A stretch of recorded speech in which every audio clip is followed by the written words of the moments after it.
simplest intros. Very simple, but just tasty and anyway, brilliant. Just nice little way to set off this song. This is, of course, Our Lady of the Well by Jackson Browne's second album for Everyman. Second song, although one of the coolest transitions too. Everything's cool today. One of the coolest transitions from one song into another. He basically linked it. It came out of Take It Easy. And Take It Easy kind of fades down, calms down, and he starts going into the progression a little softer than he did, kind of keeping G's in the bass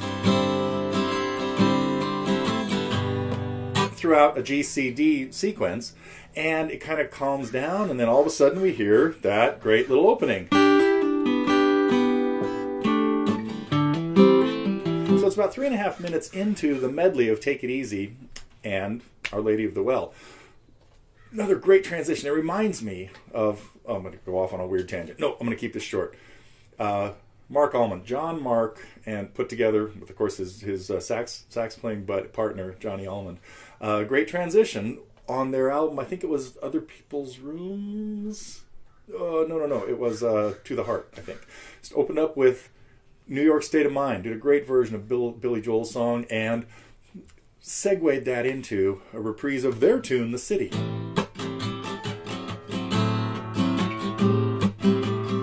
Anyway, okay. I'll save that for discussion for another day. What I want to talk about with Our Lady of the Well. Very simple chord progression. In the key of G. All the chords, matter of fact, it uses all the chords in the key of G. G, C, D, A minor, B minor, E minor, and one chord not in the key of G. It uses F. We'll talk about the chords a little bit more in the next segment. But and a very simple strum too, basically the ballad strum. So the strumming and singing of this song is really straightforward, but I'm also going to talk about little leads that kind of happen at the end.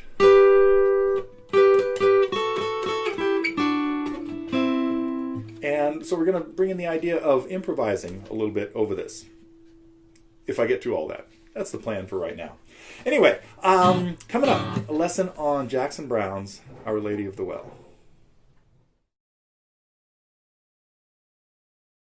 Well, I mentioned chords, easy chords in the key of G. We're going to play all the G chords with second, third, and fourth fingers because occasionally we're going to go to a C but keep the two G's in there and just move your first and second finger to C. Again, this is the fingering you really need to use for G's 90% of the time, maybe 80%. Anyway, so second, third, and fourth fingers. When we go to C, most of the time we're going to keep the G in the bass as well. This is how Jackson Browne usually plays it, and the logic with that is that if you accidentally get the sixth string and you've got it as an open E, that's terrible. It's not as bad if you're playing a G in there. So even though in the tab or in the chart I just have it listed as C, we're going to play most of the C's as the C with G in the bass. The D chords, D only happens when we get into the last part, and I would usually add F sharp in the bass for this one as well, if you can. If you can wrap your thumb around and get the F sharp in the bass, it'll add a little bit. You can just play a little bit more in the chord. Don't have to worry about what strings you hit as much. Okay, that's our major chords. Then we're going to see an A minor a couple of times.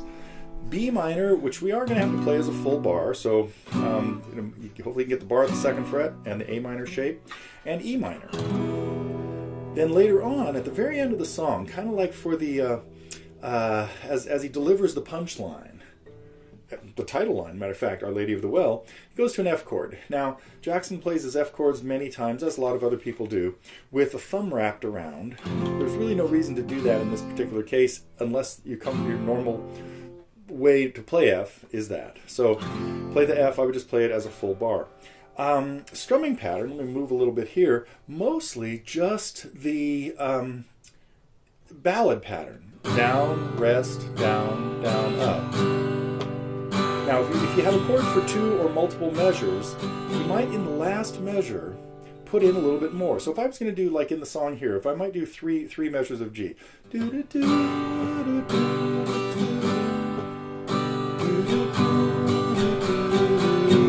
A little bit more flow of eighth notes to lead into the chord change to C. But in slow moving songs like this, we typically want to just hear the chord played on one and let that first attack on the chord ring as a half note, so we don't worry about getting, we don't really want to hear anything like this. That would be more of a rock strum where we're playing a quarter note and then 6/8. So usually a rest on beat 2. The other thing that we're going to be doing is sometimes hitting bass notes in there. So there are times we have to put a little connecting bass pattern in, and that's going to happen when the G is moving to E minor. Many times we're going to have an F sharp in the bass getting there, and then do the E in the bass for the E minor. And sometimes that is going to continue to a D in the bass, leading us to a C chord. So what we're really kind of hearing there is a descending bass line going from G to F sharp. And so G with F sharp in the bass, and that's what I have in parentheses in the chart, on the chart, is just that you hit the F sharp, keep the high G on, don't worry about the 5th string that we lost there. When we get to the E minor, we're going to hit that bass note, and then for a D in the bass, just lift your 3rd finger off and hit the D string, and then when we get to the C, you might hit the C in the bass, or you could just strum the whole C chord. So that little part will sound like this.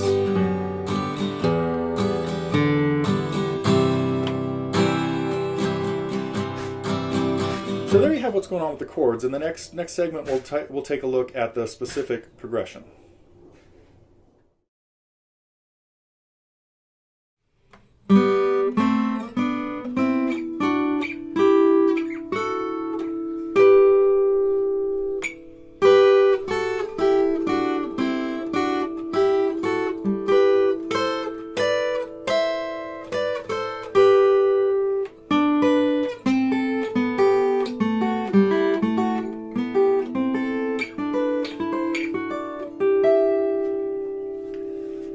Wow, you recognize all that?